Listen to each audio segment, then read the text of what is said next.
ഒരു വഖത്ത് നിസ്കാരം ഇന്നത്തെ ദിവസം സുബഹി, ളുഹർ, അസർ, മഗ്രിബ്, ഇശ ഏതെങ്കിലും ഒരു വഖത്ത് നിസ്കാരം കാരണമില്ലാതെ മുടക്കിയിട്ടുണ്ടെങ്കിൽ അല്ലാഹു നമ്മളെ കാക്കുമാറാകട്ടെ.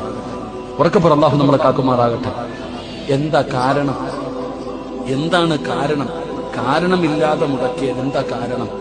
എടോ, നിന്ന് നിസ്കരിക്കാൻ പറ്റാത്തവൻ എങ്ങനെ നിസ്കരിക്കണം? എങ്ങനെ നിസ്കരിക്കണം? ഇരിക്കണം. ഇരുന്ന് നിസ്കരിക്കാൻ പറ്റാത്തവൻ എങ്ങനെ നിസ്കരിക്കണം? കിടക്കണം. ഓരോ ഫിഖിന്റെ പണ്ഡിതന്മാര് പറയുന്നു, കിടന്ന് നിസ്കരിക്കാൻ പറ്റാത്തവൻ കൈകാലുകൾ അനക്കണം, അതിന് പറ്റാത്തവൻ ഹൃദയം കൊണ്ട് നിസ്കരിക്കണം. അപ്പം മരിക്കാൻ കിടക്കുന്നവനും നിസ്കാരം നിർബന്ധമാണ്. തുണിയുള്ളവൻ ഉള്ളതുടുത്ത് നിസ്കരിക്കണം. ഇല്ലയോ നഗ്നനായിട്ട് നിസ്കരിക്കാം. ഡ്രസ് ഉണ്ടോ? ഉള്ളത് വെച്ച് നിസ്കരിക്കും. ഇല്ലേ ഒന്നു വിടണ്ട നിസ്കരിക്കും. ഒന്നുണ്ടോ? വെള്ളമുണ്ടോ? ഒന്നുപെടുത്തിട്ട് നിസ്കരിക്കും. ഇല്ലെങ്കിൽ മണ്ണുകൊണ്ട് തയമം ചെയ്യും.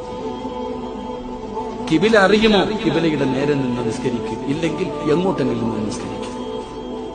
ഖുർആൻ ഓതാൻ അറിയുമോ? അറിയുമെങ്കിൽ ഓതി നിസ്കരിക്കും. അറിയില്ലേ? വേണ്ട, ഓതണ്ട, നിസ്കരിക്കും. എന്നാലും നിസ്കാരം മുടക്കാൻ പാടില്ല. പക്ഷെ നമ്മളോ നമ്മുടെ മരണം മോശമായി പോകും. അള്ളാഹു നമ്മളെ കാക്കുമാറാകട്ടെ. ഉറക്കപ്പുറം അള്ളാഹു നമ്മളെ കാക്കുമാറാകട്ടെ. എന്താ ഇത്ര മടിയെന്താ നിസ്കരിക്കാൻ?